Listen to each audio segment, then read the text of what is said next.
Ada satu rumah teman-teman sekalian, di situ ada orang bunuh diri, gantung diri. Kira-kira mau beli rumahnya nggak? Jawab jujur ya. Kenapa nggak mau? Hah? Setelah saya jelaskan malam ini beli besok ya. Diskonnya buat saya. Baik. Banyak orang jawabannya takut. Kenapa takut? Ada ruh gentayangan.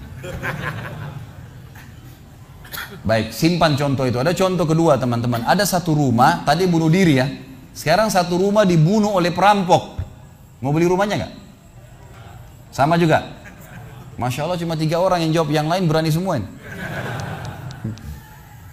Nggak mau juga beli. Kenapa? Takut. Ada ruh gentayangan. Teman-teman sekalian, ambil dari saya malam ini. Dengan izin Allah, ini ilmu dari wahyu, bukan dari saya. Tidak ada ruh gentayangan. Nggak ada ceritanya dalam Islam kuburan terbuka pocongnya keluar. Nggak ada itu. Nggak ada tangan dari kloset tarik-tarik orang. Itu semua dusta. Dusta. Perusakan akidah dari media-media syaitan. Sinetronnya, filmnya, segala macam. Manusia bisa berubah jadi singa lah, bisa beginilah, macam-macam. Dusta, dusta, nggak ada dalam Islam, nggak ada. Dari mana dalilnya? Nggak ada ruh gentayangan. Baik, dengarkan hadisnya. Hadis yang mulia, hadis riwayat Bukhari. Suatu hari Nabi SAW pernah mengantar jenazah sahabatnya. Waktu jenazah tersebut ditaruh di kuburan, kata Nabi SAW, kalau seseorang mukmin meninggal dunia, siapa orang mukmin teman-teman sekalian? Orang yang sudah menggabungkan antara rukun Islam sama rukun iman. Kalau antum syahadat sudah, muslim, alhamdulillah, sholat 5 waktu, zakat, puasa Ramadan, haji, sudah dikerjain.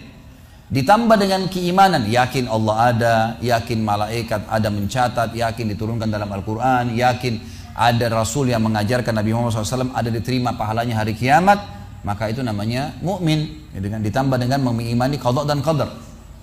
Kalau ada orang sholat, Allah ada nggak ya? Malaikat catat nggak ya? Hari kiamat saya terima nggak? Ini masih muslim, belum mukmin, masih level di bawah. Pertama muslim dulu baru mukmin. Makanya dalam hadis disebutkan ada iman, ada Islam, ada iman, ada ihsan, gitu kan? Ini level-levelnya. Nah kata Nabi SAW, kalau orang mukmin menggabungkan antara rukun Islam sama rukun iman, sholat yakin Allah ada, sholat begini dan seterusnya, maka akan datang kepadanya 3 sosok malaikat pada saat meninggal. Dan ini teman-teman bukan dongeng saya ceritakan. Ini hadis Nabi, berita wahyu yang pasti kita semua akan saksikan. Demi Allah ini benar, ini wahyu. Gitu kan. Malaikat datang, di kiri kanannya malaikat rahmah yang membawa kain kafan dari surga, yang satu malaikat maut diubun-ubun kepalanya sambil berkata, ya ayyatuhan nafsul mutmainnah irji ila rabbiki radiyatan mardiyah. Hai jiwa yang baik, keluarlah kepada rahmat dan pengampunan Tuhanmu. Kata Nabi SAW, ruhnya keluar lebih mudah daripada air dari mulut kendi, cepat sekali. Begitu keluar, belum sesaat keluar, ditangkap oleh malaikat rahmat, dibungkus dengan kain kafan dari surga, dibawa ke langit. Begitu dibawa ke langit, menembus 7 lapis langit, semua malaikat-malaikat di atas langit sana berkata, ruhnya siapa ini? Sungguh mulia ruh ini. Kenapa? Kata Nabi SAW, karena ruh itu mengeluarkan bau yang lebih wangi daripada bau kasturi. Semoga kita semua insya Allah termasuk. Maka kata Nabi SAW, malaikat rahmah mengatakan ini fulan bin fulan, namanya yang paling mulia di dunia. Lalu kemudian ditembuskan sampai langit ke-7, lalu kemudian terdengar suara dari langit ke-7. Allah Azza wa Jalla berkata, catatkan hambaku ini termasuk penghuni surga, kembalikan dia di dunia, di sana saya ciptakan, di sana pula saya akan bangkitkan. Diantar ruhnya bersamaan jasadnya diantar oleh kerabatnya. Baru 3 langkah mereka jalan, dia masih bisa, ruh ini masih mendengarkan suara sendal mereka.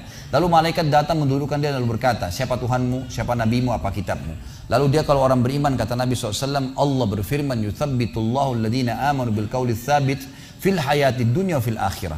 Allah akan tetapkan jawaban lisan orang-orang beriman di dunia. Kalau dia belajari agama ini lalu ditanya kenapa kau sholat, kenapa kau puasa, dia akan punya jawaban dari wahyu. Dan di akhirat kata ulama tafsir adalah yang dimaksud pertanyaan mungkar nakir atau malaikat di kuburan. Ringkas cerita adalah dia akan menjawab, Tuhanku Allah, Nabiku Muhammad, kitabku Al-Quran. Pada saat dia jawab jawaban itu teman-teman sekalian, maka tiba-tiba saja kata Nabi SAW, malaikat tersebut membukakan baginya pintu neraka. Azab, siksaan, orang teriak-teriak, api yang berkobar-kobar, dia ketakutan. Kata malaikat, lihat dari apa Allah selamatkan dirimu. Karena kau beriman, kau nggak jadi masuk sini, ditutup. Supaya dia tahu nih, kalau dia berbuat salah akan masuk situ, ditutup. Dibuka pintu surga, dayang-dayang, permadani, istana yang luas, luar biasa. Dia gembira. Lalu kata malaikat, kau akan masuk di sini. Maka si mayit tersebut pun berdoa mengatakan, ya Allah cepatkan waktu karena aku ingin masuk ke dalam surgaku. Lalu datang di sebelahnya orang yang tampangnya gagah, badannya bersih, wangi, saking sempurnanya kata jenazah ini. Ruh ini berkata, siapa kamu ini? Sungguh sempurna ciptaan Allah pada dirimu. Maka dia berkata, diam dulu. Maka dia berkata, gitu kan? Dia berkata, saya amal soleh akan menemani kau sampai hari kiamat. Insya Allah setelah riwayat ini kita sholat. Saya amal soleh akan menemani kau sampai hari kiamat. Maka kata Nabi SAW terdengar suara, ya Allahu alam di sini disebutkan Allah atau malaikatnya, tapi yang jelas menyampaikan dari Allah Subhanahu Wa Taala, lapangkan kuburan hambaku ini seluas pandangan matanya dan bukakanlah pintu surga baginya setiap pagi dan petang dia melihat. Maka jadilah kuburannya taman dari taman surga sampai hari kebangkitan. Baik. Sebaliknya kata Nabi SAW, kalau orang fasik, siapa tadi fasik? Muslim yang masih berbuat maksiat. Teman-teman hati-hati. Jangan kena mengandalkan sudah syahadat kemudian bebas berbuat dosa. Hati-hati. Fasik dan orang kafir proses matinya sama. Kata Nabi SAW, orang fasik dan orang kafir akan datang kepadanya 3 malaikat. 2 malaikat azab di kiri kanannya, 1 malaikat maut di bunuh-bunuh kepalanya yang berkata, hai jiwa yang busuk, keluar kepada kemurkaan Tuhanmu. Maka ruhnya berantakan di tubuhnya, tidak berani keluar. Lalu malaikat maut menariknya dengan keras, ibaratnya seperti bulu domba yang dibasahkan, dililitkan di pohon berduri, lalu ditarik dengan keras sehingga berantakan bulu domba itu. Keluar, belum sesaat keluar ditangkap oleh malaikat azab, dibungkus dengan kain kafan dari neraka, dibawa. Baru langit pertama nggak dibukain pintu oleh para malaikat. Lalu malaikat langit berkata, siapa ruh ini? Sungguh buruk ruh ini. Kenapa? Kata Nabi SAW, karena ruh itu mengeluarkan bau yang lebih busuk daripada bau bangkai. Wa na'udzubillah. Lalu malaikat azab membawa mengatakan, ini ruhnya Fulan bin Fulan. Ya. Orang yang disebutkan nama paling buruk di dunia. Lalu terdengar suara dari langit. Allah berkata, catatkan hambaku ini termasuk penghuni neraka. Di sana, kembalikan dia di dunia, di sana saya ciptakan, di sana pula saya akan bangkitkan. Di antara ruhnya bersamaan pengantarnya mengantar jenazahnya. Begitu masuk dan 3 langkah. Ya. Orang-orang mengantarnya lewat, malaikat datang mendudukkan dia mengatakan siapa Tuhanmu, siapa Nabimu, apa kitabmu. Walaupun Muslim, rekam baik-baik ini. Ya. Lahir dalam keadaan Islam, sesekali sholat, fasik, masih banyak maksiat tidak tobat sebelum meninggal, sama. Jawabannya kata Nabi SAW dengan orang kafir, innama aqulu kama kana yaqulun nas. Saya nggak tahu, saya cuma ikut-ikut dulu orang bilang apa, nggak bisa jawab. Lalu kemudian dibukakan baginya pintu surga, dayang-dayang, permadani, istana, pemandangan yang luar biasa, gitu kan? Maka dia kagum, kata malaikat, lihat dari apa kau haramkan dirimu. Dulu kau bisa masuk sini, tapi kau tidak mau, ditutup. Dibuka pintu neraka, azab, siksaan, orang dipotong, teriak-teriak, kesakitan. Lalu dia ketakutan, kata malaikat, ini tempat kau selamanya, kau tidak akan bisa lari. Maka dia berdoa mengatakan, ya Allah jangan kau cepatkan waktu karena aku tidak ingin masuk ke dalam nerakaku. Lalu datang di sebelahnya orang yang buruk tampangnya, bau badannya nggak enak. Lalu saking buruknya kata jenazah ini, kata ruh ini, siapa kamu ini? Pergi dari saya, sungguh buruk ciptaan Allah pada dirimu. Maka dia mengatakan, tidak, saya amal burukmu yang akan menemani kau sampai hari kiamat. Lalu dalam penutupan hadis Bukhari ada 2 riwayat. Yang pertama, Allah Azza wa Jal ya, mengirim kepadanya malaikat yang tidak punya penglihatan dan pendengaran. Allahu alam bagaimana nih? Yang membawa sebuah besi. Yang kalau besi itu seluruh jin dan manusia bersatu mau membalik saja mereka tidak mampu. Bayangkan seluruh jin miliaran, seluruh manusia miliaran, balik saja mereka tidak mampu. Ini saking kuatnya malaikat tersebut.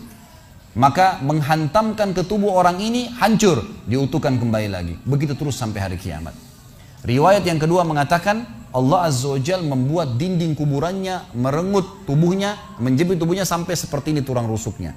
Kembali lagi, kata ulama hadis digabungkan keduanya, dipukul sambil diremukkan, dikembalikan lagi, begitu terus sampai hari kiamat.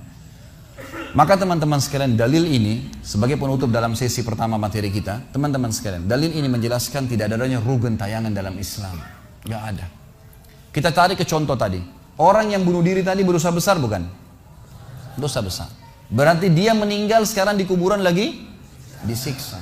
Nggak ada ceritanya keluar ganggu orang atau balas dendam. Gak ada waktu. Hancur, remuk, dikembalikan lagi. Begitu terus. Kemudian juga sama. Orang tadi contoh kedua yang dibunuh sekeluarga. Kalau dia muslim maka dia mati syahid. Matinya mulia bukan? Mulia. Berarti lagi nikmatin kuburannya taman dari taman surga. Gak ada ceritanya tuh mereka keluar lagi ganggu orang. Gitu kan. Jadi mulai sekarang beli rumah yang banyak dianggap keramat tuh. bacain surah Al-Baqarah ada semua syaitannya tuh. Harus yakin dengan sabda Nabi SAW, rumah yang dibaca surah Al-Baqarah tidak akan masuk syaitan, nggak ada. Takut semua syaitannya. Baik, kita tutup dengan kata-kata saya teman-teman sekalian.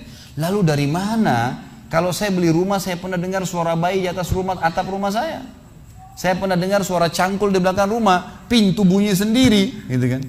Itu semua permainan syaitan yang ada di sekitar rumah itu, atau Anda yang bermasalah. Harus diruqyah. Dibacain ayat, ada sihirnya tuh. Mungkin pernah mandi dulu ilmu kebal, mungkin pernah ini, mungkin pernah bersemedi, apalah macam-macam yang khurafat ini, maka dia harus diruqyah. Jadi harus diobatin. Baik, begini contohnya. Kalau kita lagi lewatin tadi rumah yang orang ada bunuh diri, ini kalau ada syaitan di sini marah dengan saya, tapi saya nggak peduli. Emang dia musuh kita. A'udzubillahi minasyaitonirrajim. Gitu kan. Allah hancurin mereka. Gitu kan. Yang jelas teman-teman sekalian, kalau kita lewat di rumah yang ada orang bunuh diri, gitu kan. Misal pagarnya 10 meter, begitu kita jalan 1 meter pertama, semua syaitan itu ngerumunin kita tuh. Tuh yang bunuh diri itu perempuan, matanya belalak, rambutnya panjang, keluar darah dari hidungnya. Terus dibisikin.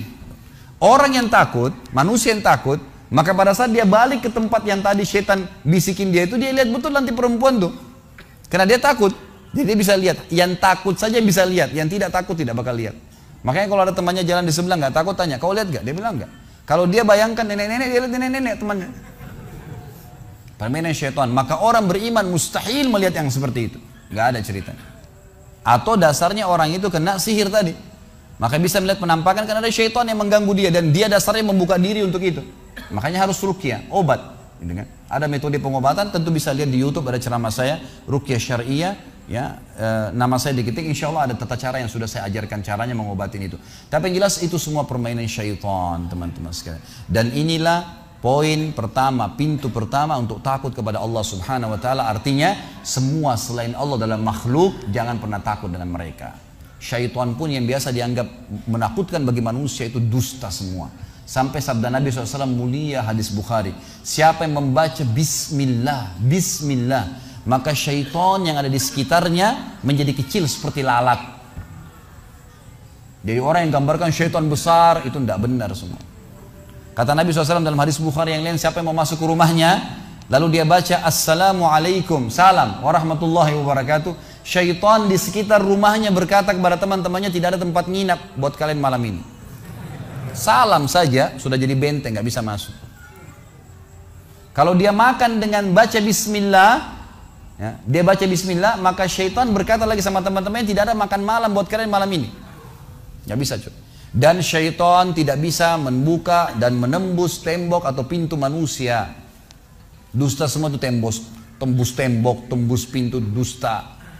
Karena Nabi SAW yang bilang, syaitan tidak bisa membuka kembali pintu ditutup oleh manusia. Syaitan tidak bisa membalikkan ya, panci yang sudah ditutup oleh manusia. Maka padamkanlah lampu kalian, tutuplah panci-panci kalian. Karena syaitan bisa menunggangi makhluk yang lain. Sebagai penutup hadis Nabi SAW, pernah ada seorang sahabat membawa tikus ditangkap malam hari. Pada saat ditangkap tikus tersebut, lalu sahabatnya tidak bunuh, dipegang sama dia, dibawa ke masjid. Dia bilang, ya Rasulullah, ini tadi ya, saya tangkap di rumah saya apain hewan ini? Boleh saya bunuh atau enggak? Kata Nabi SAW, jadi tikus itu sambil ditahan oleh sahabat. Kebetulan Nabi SAW punya tikar yang dipakai sholat, di sebelahnya ada lilin kecil, minyak dengan api gitu kan. Lalu tikus ini sementara Nabi SAW bicara sama sahabat, lepas, menyentuh ya, lilin Nabi SAW, lalu tumpah minyaknya di sejadah, di tikarnya Nabi, terbakar. Kata Nabi SAW, sesungguhnya hewan ini fasiqah, fuwaisiqah, buruk, boleh dibunuh gitu kan. Dan syaitan